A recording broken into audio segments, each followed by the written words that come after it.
Mas agora o Senhor Deus diz ao seu povo: não fiquem lembrando do que aconteceu no passado. Não continuem pensando nas coisas que fiz há muito tempo, pois agora vou fazer uma coisa nova que logo vai acontecer e de repente vocês a verão. Prepararei um caminho no deserto e farei com que estradas passem em terras secas. Isaías 43, verso 18 e 19.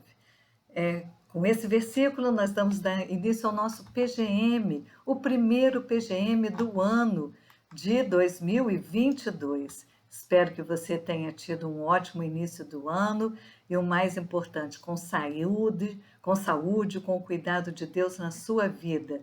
E nós somos muito felizes porque sabemos que Deus está conosco. Bem-vindo ao nosso pequeno grupo da Congregação Batista Missionária. A nossa congregação é filiada à Primeira Igreja Batista do Rio de Janeiro.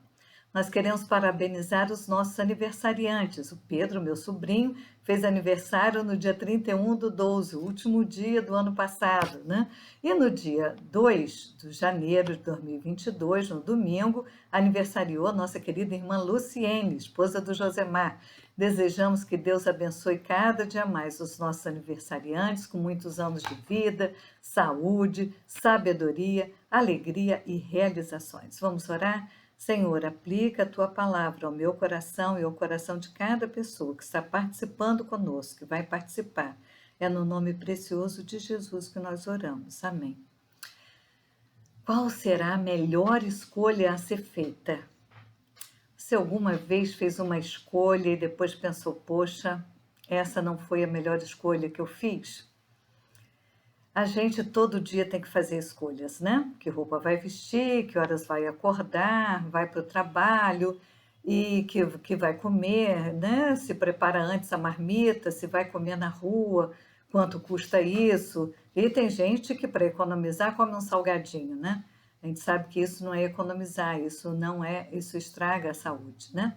Mas vamos ver o que a Bíblia fala sobre as escolhas. E o nosso texto que nós queremos destacar hoje está em Lucas 10, versículos 38 ao 42. Eu já estou com a minha Bíblia aberta e vou ler agora com vocês aqui. Começa assim, Jesus, versículo 38 do capítulo 10 de Lucas. Caminhando Jesus e os seus discípulos, eles chegaram a um povoado onde certa mulher chamada Marta o recebeu em casa. Maria, sua irmã, ficou sentada aos pés do Senhor ouvindo a palavra. Marta, porém, estava ocupada com muito serviço e, aproximando-se dele, de Jesus, perguntou: Senhor, não te importas que minha irmã tenha me deixado sozinha com o serviço? Diz-lhe que me ajude. Respondeu o Senhor: Marta, Marta, você está preocupada e inquieta com muitas coisas. Todavia, apenas uma é necessária. Maria escolheu a boa parte e esta não lhe será tirada.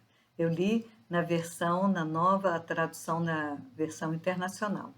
O Evangelho de Lucas destaca o fato de que Jesus e seus discípulos estavam caminhando. Jesus, enquanto caminhava, ia ensinando os seus discípulos, e é caminhando que a gente vai fazendo o caminho, né? É caminhando no conhecimento da palavra de Deus que a gente vai crescendo. E é no caminho que se aprende o que é ser discípulo de Jesus. Todos nós estamos caminhando, como Jesus e os discípulos, só que nossa caminhada a gente não mede em quilômetros, é em tempo de proximidade, de comunhão com Deus. Esse texto de Lucas mostra o lado afetivo de Jesus e de seus discípulos e discípulas, provavelmente, porque naquela época só se falava nos homens, né? Jesus se dirige à casa de uma família em Betânia, perto de Jerusalém. Era o lugar predileto onde Jesus procurava e sempre recebia o aconchego humano, o carinho, o afeto, a amizade, o acolhimento daqueles três irmãos. Provavelmente, Marta era a dona da casa, que se preocupava em fazer a comida, né? E ali onde Jesus podia refazer as suas forças durante as suas caminhadas de evangelizadoras, quando ele estava evangelizando, fazendo as curas. O Evangelho de João, no capítulo 15, né, o discípulo amado de Jesus, no verso 5, a gente aprende que Jesus amava Marta, a irmã dela, Maria, e Lázaro.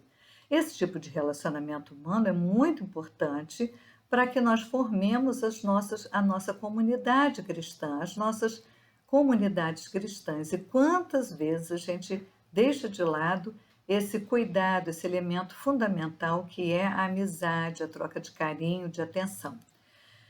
E é muito interessante a gente perceber a diferença do gênio dessas duas irmãs que nós acabamos de ler, Marta e Maria. Marta, provavelmente a mais velha, estava preocupada com seus afazeres. Imagine você, como dona de casa, vamos conversar agora com as mulheres, né? Imagina hoje chegando na nossa casa sem avisar 13 pessoas no mínimo para comer, que é Jesus e os seus 12 discípulos, né?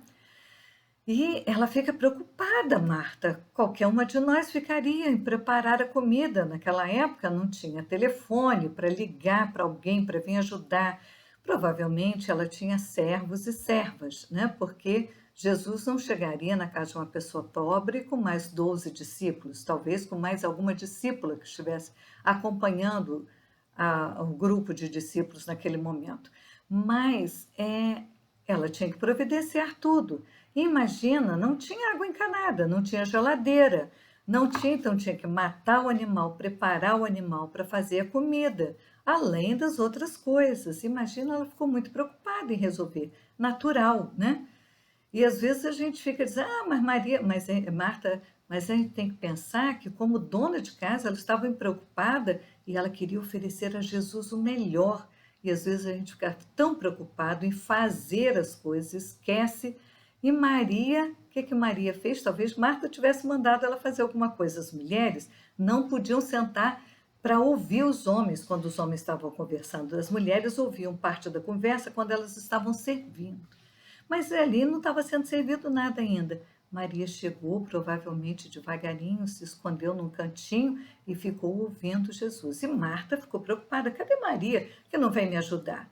E a gente ficaria também, se tivesse uma irmã e chegasse alguém na nossa casa, 13 pessoas para dar comida, e a gente, é claro, que ia pedir ajuda dessa irmã, né? E Marta procura e pergunta, a pessoa diz: olha, parece que ela está lá ouvindo Jesus. E aí Marta acha que Jesus vai dar apoio a ela, né? E aí a Marta diz assim: chega para Jesus, vamos voltar ao texto? Vamos lá no texto que diz, no verso 39, 40. Marta, porém, estava ocupada com muito serviço e, aproximando-se dele, quer dizer, de Jesus, perguntou: Senhor, o senhor não se importa que minha irmã tenha me deixado sozinha com o serviço? Como que ele disse, o senhor não está vendo o que está acontecendo? O senhor não vai tomar nenhuma providência? E provavelmente, quando Marta chegou para falar, aqueles homens todos olharam para trás com aquele olhar reprovador.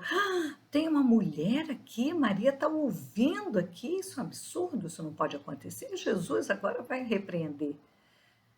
E aí ela completa, né? Marta está falando: Senhor, não te importa se minha irmã tenha me deixado sozinha com o serviço? Diz-lhe que me ajude.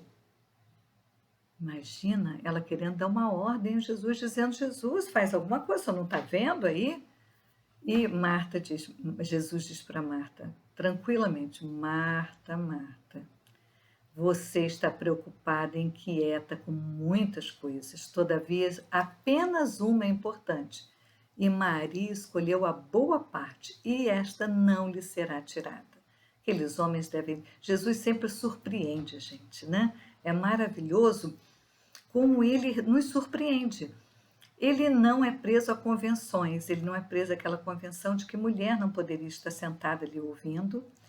Ele não se prende àquela chamada de atenção de Maria.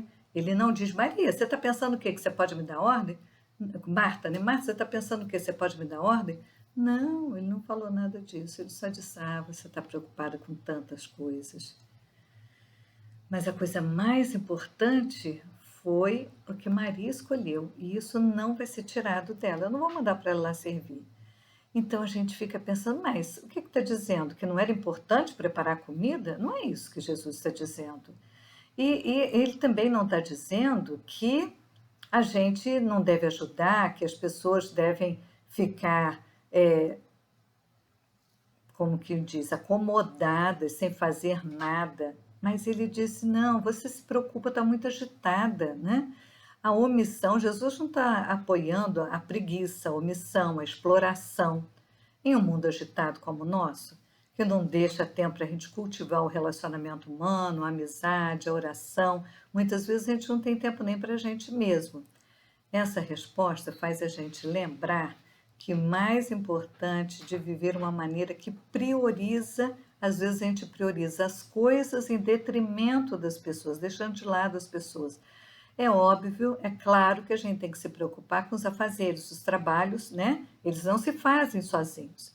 Mas quantas vezes a gente enche a nossa vida de atividades, de coisas que às vezes seriam fúteis, desnecessárias, agitamento, ficamos agitados à toa e não conseguimos escutar nem nós mesmos, nem Deus, nem os irmãos, nem o próprio Deus. Às vezes a gente só fala no monólogo, a gente fala, fala, fala na oração e não permite que Deus fale conosco. E com quem você está se parecendo hoje? Com quem você se identifica? Com Maria ou com Marta? Nós vemos a Marta, uma mulher que estava crescendo na fé, ela queria aprender de Jesus, mas ela estava ocupada demais, né? Receber 13 pessoas, como eu falei, para almoçar ou jantar, a Bíblia não diz qual horário, é preparar, coordenar tudo, mas seu foco nos afazeres não permitiu enxergar a grande oportunidade que ela estava perdendo de desfrutar a companhia de Jesus. Porque quantas vezes a gente é tentado a agir como Marta, né? Deixamos de desfrutar os momentos, de ter um tempo a sós com Deus no nosso dia a dia, porque a gente está ocupado demais, a gente tem coisa demais para fazer e a gente perde a oportunidade de estar a sós com Deus. O trabalho e o serviço doméstico são realmente importantes, mas eles nunca vão terminar. Você já viu que o trabalho da mulher é o café, depois é o almoço, depois o lanche, depois o jantar, e limpa a casa, e lava a roupa, e passa a roupa, e o trabalho não termina nunca, e cuida dos filhos, e arruma para ir para a escola, e vê isso, vê aquilo, quem tem filhos pequenos. Nossos amigos não estarão ao nosso lado para sempre. Nossa liberdade de nos reunirmos com a igreja poderá ser totalmente tirada se começar uma perseguição. A única coisa que vai permanecer será a lista dos nossos afazeres. E esses a gente vai ter sempre essa lista conosco. Então, Marta se agita para um e para o outro lado para servir a Jesus. É claro, ela estava preparando tudo para servir o melhor para Jesus. Para Marta, servir a Cristo tornou-se um substituto de ouvir, de aprender, de ter uma intimidade com Deus. Ela colocou o trabalho para Cristo no lugar da comunhão com Cristo. Sempre que o trabalho para Cristo nos atrapalha na comunhão com Cristo, nós estamos criando uma prioridade errada. Nós estamos dando mais prioridade às coisas do que a Cristo. O que a gente precisa deixar de lado para aproveitar essa presença de Jesus ou de pessoas queridas? Na nossa caminhada de crescimento na fé, nós devemos pedir a Deus que Ele nos ajude a enxergar que a melhor parte da vida é desfrutar do nosso relacionamento com Ele e com as pessoas. Se algum dia a gente falhou em não aproveitar a companhia de alguém e gostaria de voltar no tempo para consertar o erro, muitas vezes não é possível. Mas a gente não deve carregar esse fardo, a gente deve olhar para Jesus, pedir perdão a Ele e dizer: de agora em diante eu vou priorizar as pessoas e não as coisas. Olhe para Jesus, desfrute do seu perdão, peça a Ele que ajude você a investir em vidas, desfrutando mais ainda da companhia de Jesus e das pessoas que estão ao nosso redor. Então, o que fazemos com Cristo é muito mais importante do que fazemos para Cristo. Nunca perca de vista essa essência, nós não podemos esquecer disso. Deus é mais importante do que a obra de Deus. Ah, então, Eneida, você está dizendo que não é para a gente se preocupar em fazer a obra de Deus? Não, não é isso que eu estou falando. A gente deve fazer a obra de Deus, ela é importantíssima. Mas a obra de Deus deve ser resultado da nossa comunhão com Deus, da nossa intimidade, da leitura da Bíblia e da oração. Quando a gente só ora, é só um monólogo. Quando a gente ora e lê a palavra de Deus e pede: Espírito Santo, fala ao meu coração através da sua palavra, o Espírito Santo vai nos ajudar e vai falar através da palavra de Deus ao nosso coração. Essa questão de abrir a Bíblia, botar o dedo e dizer: isso às vezes é muito perigoso. Há uma piada, né, que se conta que alguém disse assim: ah, eu vou pedir uma direção a Deus porque eu tenho que fazer hoje. E abriu a Bíblia aleatoriamente, botou o dedo e estava assim: Judas foi e enforcou-se. Ele disse: "Ih, não é isso." Aí ele fechou de novo e falou: ah, agora vai ter uma palavra. Abriu e estava lá: vai tu e faz o mesmo. Então, a gente precisa ter muito cuidado. A gente não deve simplesmente abrir a Bíblia e achar que tem uma resposta. A gente deve ler, deve ter um plano de leitura. Às vezes, em várias Bíblias que você baixa na internet, pela internet no celular, tem vários planos de leitura. Tem uns que tem a sequência cronológica, tem outros que vão mesclando o Novo Testamento com o Velho Testamento, mas o importante é ir lendo a Bíblia. Se você não sabe por onde começar, comece pelo livro de João, porque era o discípulo amado de Jesus. Comece pelo livro de João, lendo o livro de João, e Deus vai falando ao seu coração. E peça sempre antes de começar a ler que o Espírito Santo fale ao seu coração através da palavra de Deus. E também você deve ler também livros de Salmos e de Provérbios, ou Salmos ou Provérbios, ou os dois.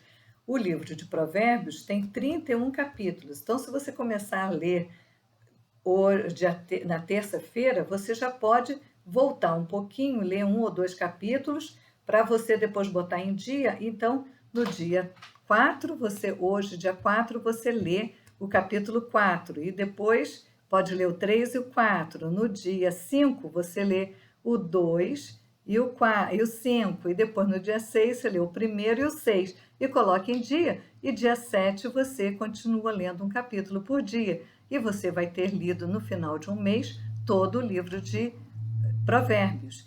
E você pode escolher um versículo por semana para você decorar. Isso é uma coisa muito importante, porque às vezes a gente está numa situação difícil e o Espírito Santo traz à nossa mente aquele versículo que a gente sabe de cor e ele fala ao nosso coração. Então é muito importante a gente ter um versículo de cor. Então que Deus nos abençoe a fazer a melhor escolha. E vamos lembrar de Mateus, que diz que buscai primeiro o reino de Deus e a sua justiça, e todas as demais coisas nos serão acrescentadas. Então, buscar primeiro o reino de Deus não é passar 24 horas sentado ou deitado lendo a Bíblia e orando, mas separar um momento para ler a Bíblia, orar e permitir que Deus fale ao nosso coração, e durante o dia, e pensando naquele versículo e vendo como a gente pode aplicar no nosso dia a dia. A Bíblia precisa ser prática no nosso dia a dia, não basta ser uma coisa separada. Domingo eu vou à igreja, leio a Bíblia. Não, a Bíblia é para ser lida diariamente, é para a gente aproveitar e colocar na prática, porque a Bíblia tem a orientação de Deus para a nossa vida diária. Então vamos orar? Senhor, muito obrigada, Pai, porque a Tua palavra nos exorta, nos chama a atenção. Então, nesse primeiro pequeno grupo deste ano, nós queremos priorizar, tomar a decisão de priorizar o reino de Deus e a sua justiça, e as outras coisas nos serão acrescentadas. Nós queremos priorizar o nosso relacionamento contigo, para que as nossas atividades no teu reino, na tua casa, na igreja, nos PGMs, seja resultado da nossa comunhão contigo. Ajuda-nos, ó Pai, a viver um cristianismo real, a colocar em prática, a vivermos no dia a dia segundo a tua palavra.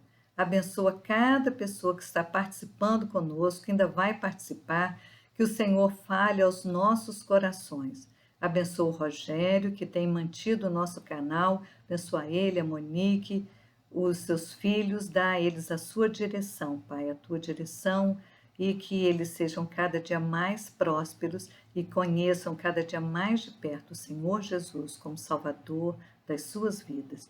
É no nome precioso de Jesus que nós oramos. Amém. Então, Deus a todos abençoe. Foi um prazer ter você participando conosco. E na próxima sexta-feira, nós teremos o pastor Gedeão com as preciosas promessas de Deus para nós. Deus o abençoe. Amém. Que você tenha um ano novo muito feliz, sob a orientação do nosso poderoso e amoroso Deus. Amém.